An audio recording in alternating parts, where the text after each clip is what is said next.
people live in a world of their own making. Frankly, that seems to be the problem. Welcome to Angry Planet.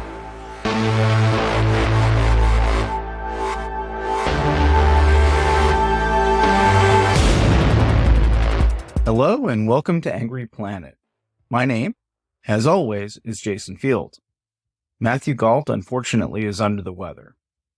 Israel is approaching its 75th anniversary, which is actually somewhat unlikely considering its origin in the Holocaust and the war that followed in its foundation. And the governments that have followed have ranged from socialist to, well, what exactly is the current government? It's just recently elected and has its fourth or fifth in 5 years, Dan?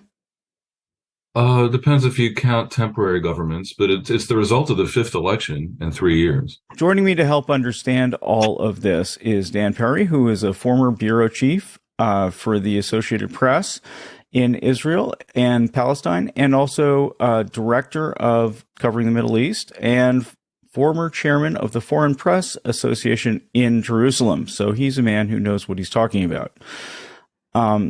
Can we start with a real basic, because now it's Benjamin Netanyahu who's back in control of the Israeli government, or at least as much as anybody is. Who is Benjamin Netanyahu, and where did he come from?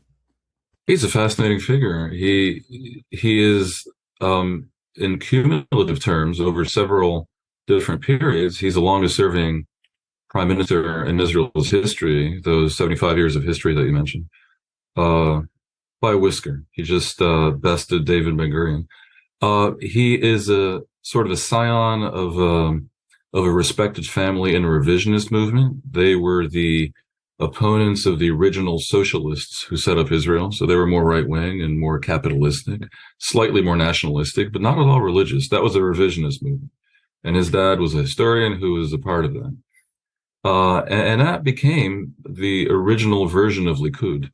Now, Likud, Menachem Begin's Likud in recent decades has gone through a transformation unique in its own way to Israel's circumstances, but in another way not unlike what happened to the Republican Party in the U.S.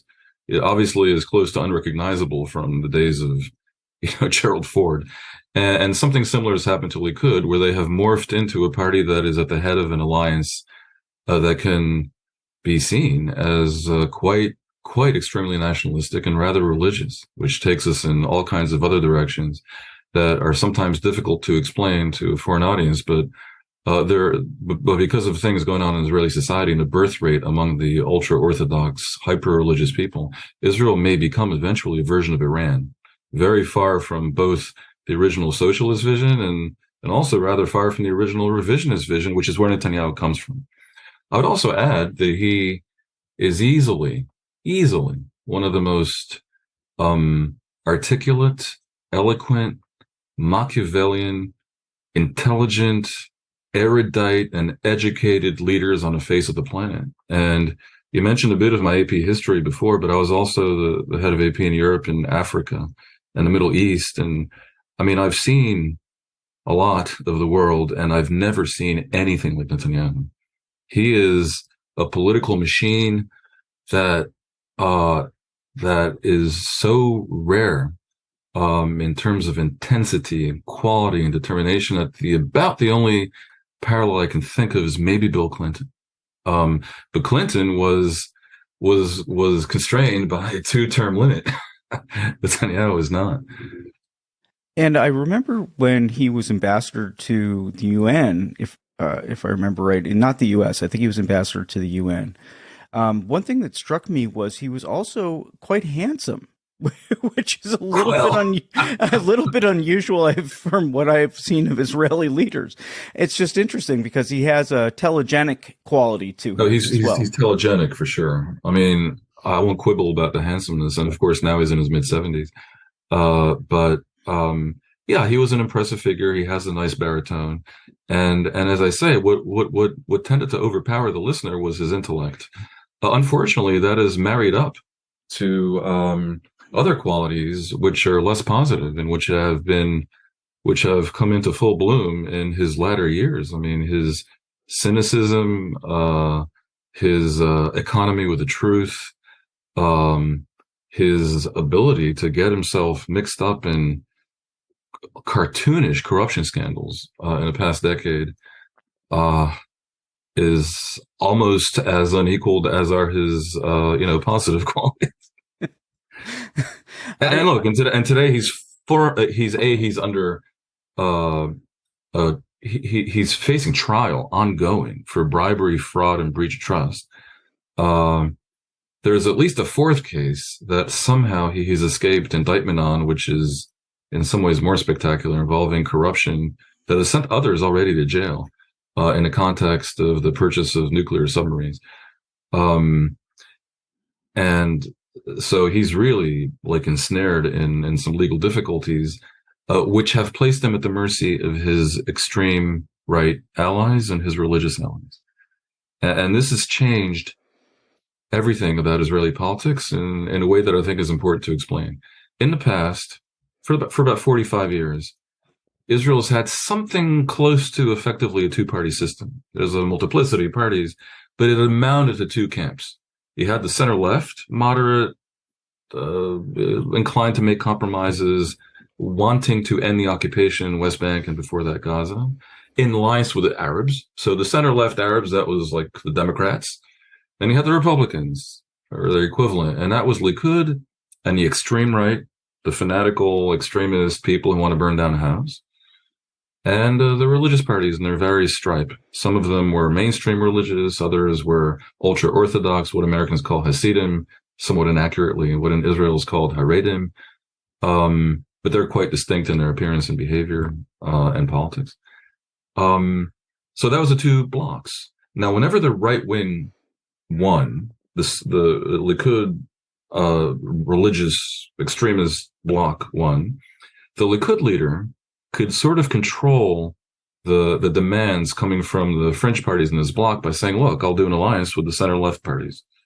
And historically, they've proven acquiescent, because so desperate were they to minimize the effect of the lunatics that they, and by the way, and so grasping were they for a share of power, that they tended to agree. So Israel's had more than its share of so-called unity governments. In fact, I think it might have even invented the term, which was then perfected by Angela Merkel in Germany, where she also had centrist governments for a similar reason, to avoid having to do a coalition with the far-right Alliance for Deutschland. So the Social Democrats agreed to go with the Christian Democrats. That tended to happen in Israel.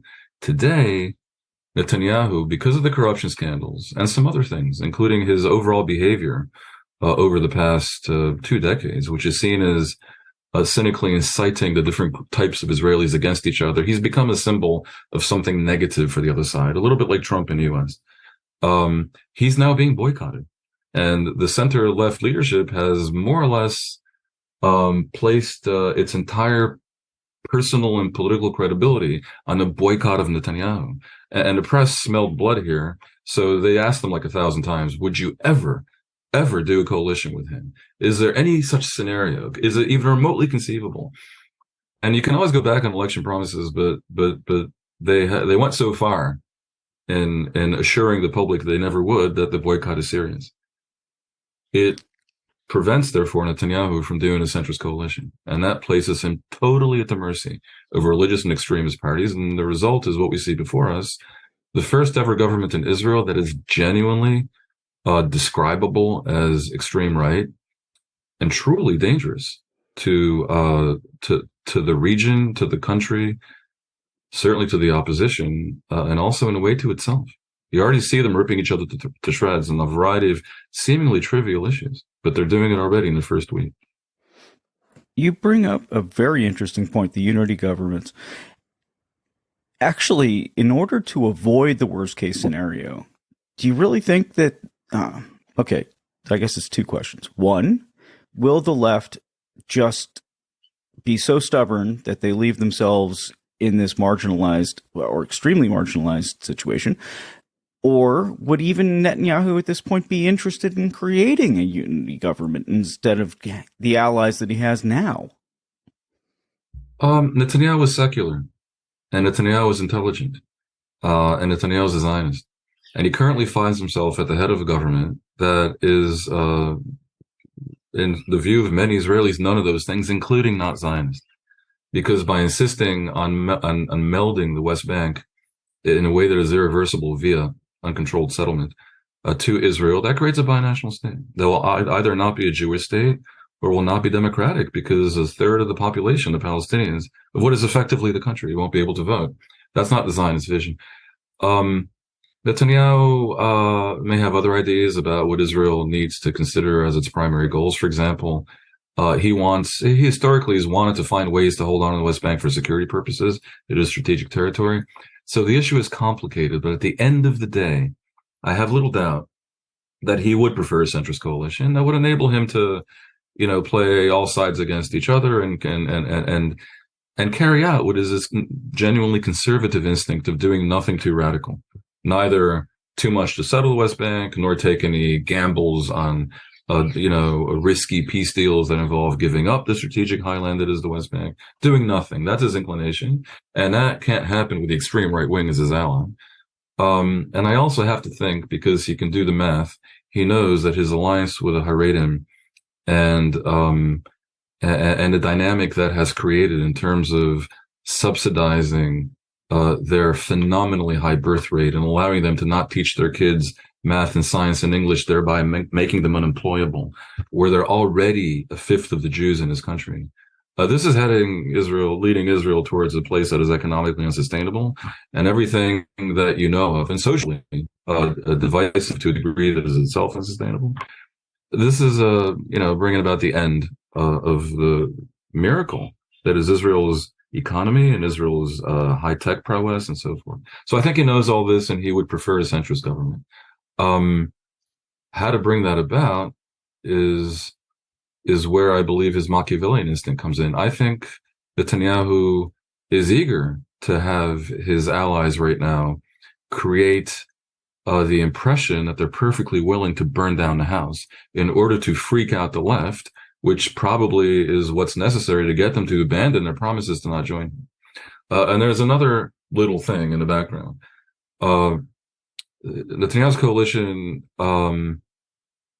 openly states that it wants to do various reforms to the legal system and pretty much to the governing edifice of Israel that will take it a long way towards the sort of fake democracies that we see in Turkey and Hungary and Poland, that we used to see in Russia before it became a full non-democracy. That was not the original vision of Israel. That was not where people thought it was headed 20 years ago, when it seemed to be part of the West in every way. For Netanyahu, this is actually rather important, because if he's convicted of the crimes of which he's accused, it's very difficult to see how he avoids jail time. He has to dismantle the legal system and discredit it. And for the last 3 years, he is engaged in a degree of agitation against the legal system in Israel, across the board. The police, the prosecution, the attorney general, the judges, the Supreme Court. He claims all of them are part of a deep state plot against him, including key officials who put him on trial, who are ideologically right-wingers whom he appointed. The agitation Netanyahu has carried out against the legal system in Israel, and in effect Israel's democracy, was so extreme as to make Trumpism look polite. And he sort of needs to see that through. Specifically, he needs his existing coalition to make good on promises, threats, plans to enact a so-called override clause, which would enable the parliament by a simple majority to overturn decisions of the Supreme Court. For example, the conviction of a prime minister. Or, for example, the allowing of a sitting prime minister to be put on trial. Or, for example, the very existence of the breach of trust crime in Israel, which they want to have canceled. That's one of the 3 he's accused of. And so there's no way the opposition would ever go along with that. And yet he has to see that through. So a reasonable bet would be that they do some of this damage for the next year or two. And with the flames reaching the attic by that point, and probably an intifada raging, and the Palestinian Authority having collapsed, at that point, it will feel like such a national emergency that the left will, maybe change its position and be compelled under the pressures of a national emergency, and with this other anti-democratic stuff already done, to join him then. That's a possible scenario. It's fascinating to think about how in the United States we're having a legitimacy crisis in the government because of our Supreme Court, and a feeling on the left that it is so far to the right that the decisions that are coming from it are illegitimate.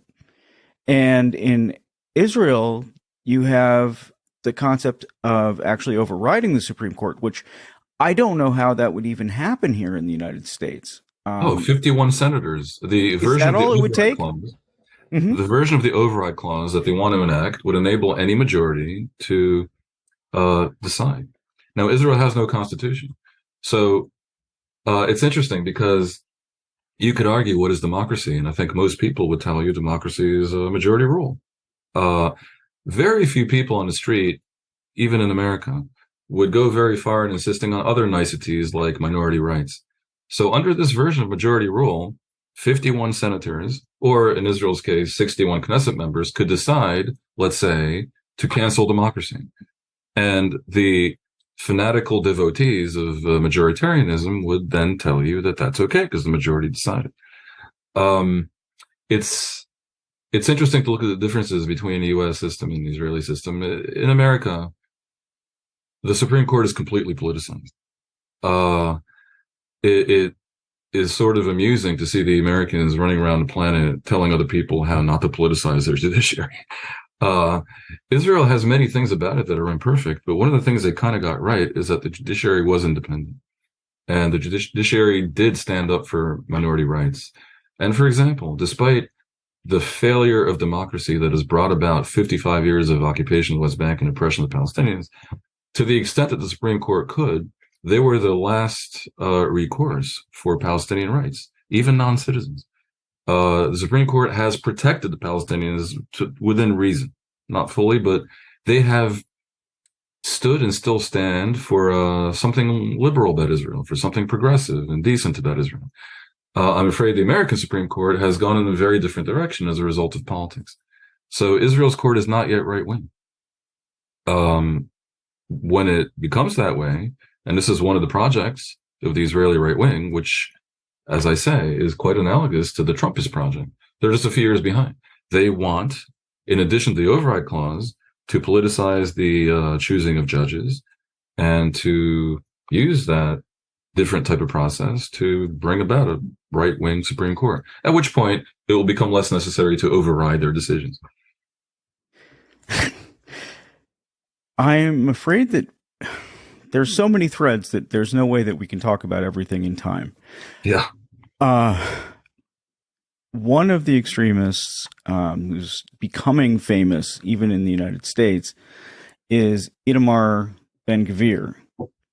And I at least wanted to touch on him, who he is, what he wants, before we get before this conversation ends. He just seems like I don't know if he's actually important, but I know he's controversial as hell. So can you tell us a little bit about him and whether he is important? Yeah, I mean, he comes from I believe a working class family. He became religious in his late teens or early 20s, I think late teens. And ever since those late teens, he's been well known in Israel because he was part of the hysterical agitation against the Oslo Accords and Yitzhak Rabin's mid-1990s efforts to partition the country, basically. That is where the autonomy government comes from, of the Palestinians. The early steps that didn't bring peace, but did bring about a version of Palestinian self-rule, he was opposed to that as a kid. He first came to public prominence in Israel when TV filmed him showing he had stolen the insignia off Rabin's car and saying, "We got to his car, we can get to him." And the riots were really violent. And of course, one of his buddies did get to him and killed him on November 4th, 1995, and that was the beginning of the end, really, of the genuine peace process in Israel. Now, Ben Gvir is an acolyte of the late Rabbi Meir Kahane, who favored expulsion of Arabs from the land of Israel. He is also an acolyte of Dr. Baruch Goldstein, known to history as the Jewish terrorist who killed 30-some Palestinians in the Tomb of the Patriarchs in 1994 in Hebron. He had a picture of Goldstein on his wall. Okay, and this is a mass murderer. So extremist was Ben Gvir that as late as 2 years ago, Netanyahu, when he was trying to somehow appeal to the left a little bit in one of the previous elections, made a promise on TV that Ben Gvir would never be a minister in his government, no matter what, even if he got into the Knesset. Over the years, Ben Gvir has faced dozens of charges, according to Wikipedia, over 50. He has been slapped with quite a few convictions, including for support for terror. And that this person is currently in charge of an expanded national security ministry is so preposterous that I think if you have to point to one thing as symbolic of what has happened in Israel, it is that.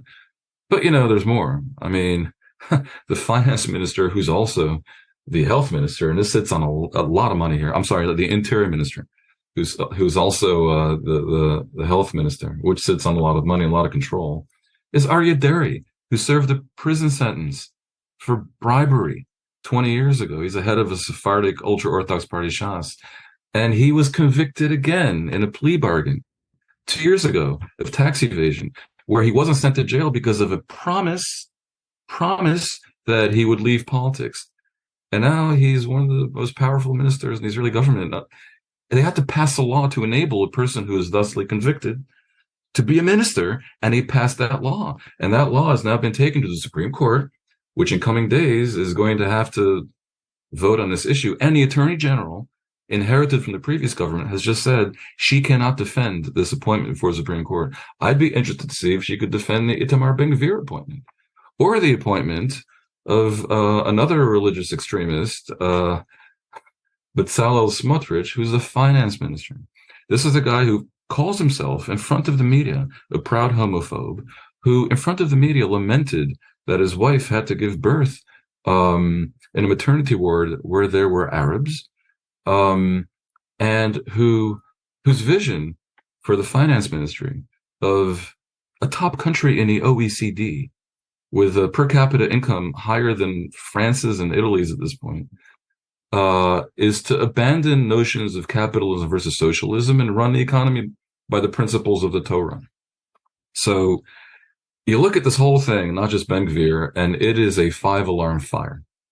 I mean, I have never seen a country that is democratic, facing this level of a schism, and a situation that logically leads to a civil war, not against the Arabs, internally among the Jews. Putting aside the fact that I absolutely would not be surprised by a civil war in the form of an intifada, not exactly civil because the Palestinians aren't citizens, with the Palestinians caused by this government, which is about to deepen the settlement deep in the West Bank. So I don't even know what to say, because when you analyze the situation here objectively, it kind of sounds like you're an alarmist. It is Americans who remember what the atmosphere was like in January 2017 after the election of Trump get a sense of this, a taste of this. But even the most radical anti-Trumpist probably knew in their heart of hearts that the Trumpist movement didn't have within it the power or the context to destroy America as we know it. I mean, and I have to admit to some surprise that he took it as far as he did with his stolen election scenario on January 6th. I mean, I'm not that surprised, but didn't expect it to go quite so far. And even that was survivable, clearly survivable. Where the current dynamic is taking Israel is not survivable. I doubt it would reach its 100th birthday. Now, things can change. And I think after Netanyahu leaves, we will see, and maybe before, we will see the Likud and the Israeli Center come together in a last minute rush to save the country. I suspect that to be so, because even though I called it initially a two-party system effectively, Likud is not yet insane. They're just confused. And a few years of, as I say, the flames engulfing the house might clarify their mind, and they may understand, the voters may understand who they've allied with. And pretty much at a minute to midnight, I could see scenarios that salvage the situation somehow. Israel's military is one of the most important, if not the most important, element of the society in a way. What I mean by that is everyone serves, except, of course, except for the religious and the Arabs. exemptions and the Arabs. Not the Palestinians. 20% of Israeli citizens are Arabs in Israel proper, not the West Bank. They do. Most of them do not serve. Some Bedouins serve, and the Druze serve, but 90% of the Arabs don't serve, and the Haredim don't serve, and a lot of others find ways to weasel out of it. So about half the people serve. Okay, so even with that being the case, I've never heard anyone mention an independent military that might step in, which is interesting. I only mention this because in the United States, even, there was concern that the military would align itself one way or the other with either the Republicans or the Democrats. Mark Milley, our chairman of the Joint Chiefs of Staff, has said a lot of very vague things about whether he would have obeyed orders from Trump. But and in Turkey, another example that really pops into my mind, there had been various elected governments that the military had stepped in and quashed until we got to Erdogan. Is there such a thing as an independent entity that could step in Israeli society? I mentioned before scenarios. I mean, I could see many scenarios. I think the most benign scenario was the Likud and the center left joining up and destroying the two-block system. You're talking now to a person who 35 years ago, as a political reporter of the Jerusalem Post and the previous incarnation of mine in Israel, wrote an op-ed speculating about a military coup, because the military was the elite of society back then, certainly the leadership of it. And the elite of society then as now is firmly behind the center left. Not all of them, there are exceptions, but essentially 90% of the educated people, of the journalists, of the business people, of the diplomats, and of the heads of the security branches understand that the right is leading to oblivion, and they've been very reluctant to do much about it. Things have changed since then, because the army has become to such a horrifying degree an occupation, imposition, militia in the West Bank, that this has driven away good people, and it's turned the military more and more into a more balanced organization where much of the leadership is right wing. But even now, with a few exceptions, including one of the recent Shin Bet heads and one of the recent major generals, both of whom were in Netanyahu's government and who are two of the most plausible people in Bibi's government, it remains the case that almost all former heads of the police, the Shin Bet, which is like the FBI, the Mossad, which is like the CIA, and the military, are clearly left-wing. There was a movie in 2012 called The Gatekeepers, and that included the then interviews with the then 6 living former heads of the Shin Bet, the organization in charge of imposing the occupation in a way of the West Bank and Gaza. All of them articulated a position that said the occupation, which we worked to perpetuate because we had to, is a catastrophe for Israel in terms of long-term strategy. They were all center left. Will salvation come from that? I do not think so. I can't see the military stepping in because too many of the soldiers are right wing. And I'm not sure I can see another entity that could do such a thing. And in any case, arguing for a military coup is never a way to appear reasonable on podcasts. I Fair enough. I recently wrote a piece in the Times of Israel that generated a lot of discussion about how maybe the only way to sort of get out of this mess is to partition the country further. The two-state solution, but not Israel and Palestine, maybe also that, but two different Israels, Israel and Judea. And the idea was this: you can have a pretty clean territorial division, because if you simply took the Tel Aviv area and carved out a 10 kilometer wide strip all the way to the Haifa area, that's about half the population of the country. And 90% of it would be center left, secular. There would be relatively few Arabs, but those that would live there would be embraced and equal. And it would be kind of a version of, if not heaven on earth, at least Herzl's Altneuland, this utopian novel about what he thought the Jewish state would look like. That would be this. And the rest of Israel would be everyone else. And they would have a lot of Arabs, and they could take all the settlements and fight it out among themselves. And, without any of the recent senior people in any of the security branches of Israel to protect them, let's see how far they get.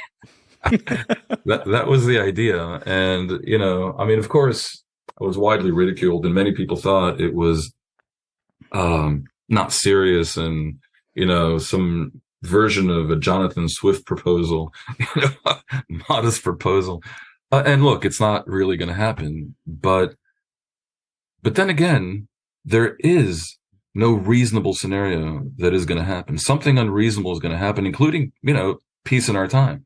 If the benign scenario comes out, that's also not so reasonable. Right now, I think if I were to sort of think philosophically about what needs to be foremost in people's minds, there are no good options, and people need to focus each in accordance with their own principles, thoughts, knowledge, intelligence, decency, on what is, from their perspective, the least bad option. And we are not wired as people to embrace the least bad option, right? Because our brains say, well, it's bad, but it's the least bad. Israel doesn't have a good option. I would just mention the whole concept of Israel and Judah goes back about, 4,000 years? And it didn't work out so well the first time. There were once two kingdoms. And even then, Judea was a less liberal, or whatever counted for liberalness in those days. Yeah, sure. And if you go that far back, you also have to conclude that the notion of Jewish sovereignty in the Holy Land has a very poor track record. There were several efforts, and none of them lasted over a century. And I myself predicting, if the right wing is allowed to remain in power and do what it's going to do, and actually doing it, Israel will not reach year 100. Same as the previous two efforts. Not in its current incarnation. I think that we like to end this show, by the way, on a down note when we can. Dan Perry, thank you so much for joining us and helping us to understand at least a little of what sounds like the most complicated situation there is out there. It's up there, man.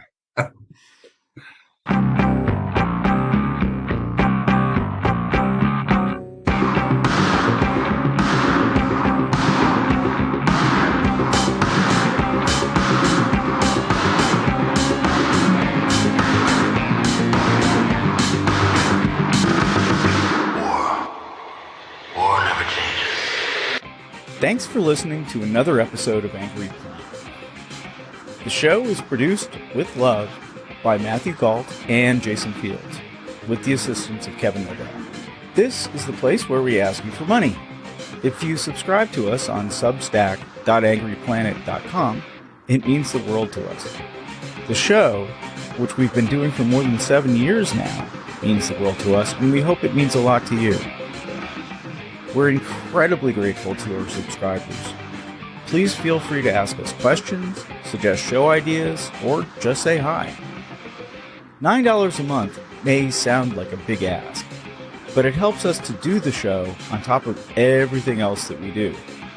We'd love to make Angry Planet a full-time gig and bring you a lot more content, If we get enough subscriptions, that's exactly what we'll do. But even if you don't subscribe, we're grateful that you listen. Many of you have been listening since the beginning, and seriously, that makes it worth doing the show. Thank you for listening, and look for another episode next week. Stay safe.